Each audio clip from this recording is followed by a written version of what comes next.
ഇന്ന് ഞാൻ നല്ലൊരു ഇഡ്ഡലി സ്പോട്ട് പരിചയപ്പെടുത്തി തരാൻ പോവാണ് കേട്ടോ. ഈവനിങ് ആയതുകൊണ്ട് ഞങ്ങൾ വെറുതെ ഒന്ന് പുറത്തേക്ക് ഇറങ്ങി, എന്തെങ്കിലും കഴിച്ചിട്ട് വരാമെന്ന് വിചാരിച്ചിട്ട് ഇറങ്ങിയതാണ്. നല്ല മഴക്കാറുണ്ടായിരുന്നു, നല്ല അടിപൊളി ക്ലൈമറ്റ് ആയിരുന്നു കേട്ടോ. അപ്പോൾ ഞങ്ങൾ ഇന്ന് സെലക്ട് ചെയ്ത റൂട്ട് കാളിക്കാവാണ്. ഇഡ്ഡലി കട എന്ന് എഴുതി കണ്ടപ്പോൾ ഞങ്ങളൊന്ന് കയറിയതാണ്. അപ്പോൾ ആദ്യം വിചാരിച്ചു ഒരു പ്ലേറ്റ് ഇഡ്ഡലി മേടിച്ചൊന്ന് ടെസ്റ്റ് ചെയ്യാം, എന്താ അവസ്ഥ നമുക്ക് അറിയില്ലല്ലോ.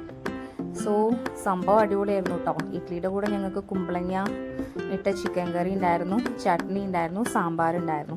സൂപ്പറായിരുന്നു, വളരെ സോഫ്റ്റ് ഇഡ്ഡലി. സുദർശൻ എന്നാണ് ചേട്ടൻ്റെ പേര്. ചേട്ടൻ്റെ വൈഫാണ് ഈ കട നടത്തുന്നത് കേട്ടോ. അത്യാവശ്യം നല്ല തിരക്കുണ്ടായിരുന്നു അവിടെ. ചായ ഉണ്ട്, സ്നാക്സ് ഉണ്ട്, ചൂടുള്ള ഉഴുന്നുവട അതിൻ്റെ ഒപ്പം കിട്ടി കേട്ടോ. സൂപ്പറായിരുന്നു, ഒരു രക്ഷയില്ല. അപ്പോൾ ആദ്യമായിട്ടാണ് ഞങ്ങൾ കുമ്പളങ്ങയും ചിക്കൻ കറിയും കൂട്ടിയിട്ട് ഇഡ്ഡലി കഴിക്കുന്നത്. നല്ല സൂപ്പറായിരുന്നു, ഒരു രക്ഷയില്ല. ഈ റൂട്ടിൽ പോകുന്ന ഒരു മസ്റ്റായിട്ട് ഇവിടെ വന്ന് ഇഡ്ഡലി കഴിക്കണം കേട്ടോ. അടിപൊളി സ്പോട്ടാണ്, ഒരു രക്ഷയില്ല. സുദർശൻ ചേട്ടനും വൈഫ് നടത്തുന്ന കടയാണ്. സൂപ്പർ സോഫ്റ്റ് ഇഡ്ഡലിയും സ്നാക്സും ചായയും നിങ്ങൾക്ക് ഇവിടെ കിട്ടും. Okay, bye dears. മറ്റൊരു അടിപൊളി വീഡിയോ ഞാൻ വീണ്ടും വരുന്നതായിരിക്കും. ബൈ.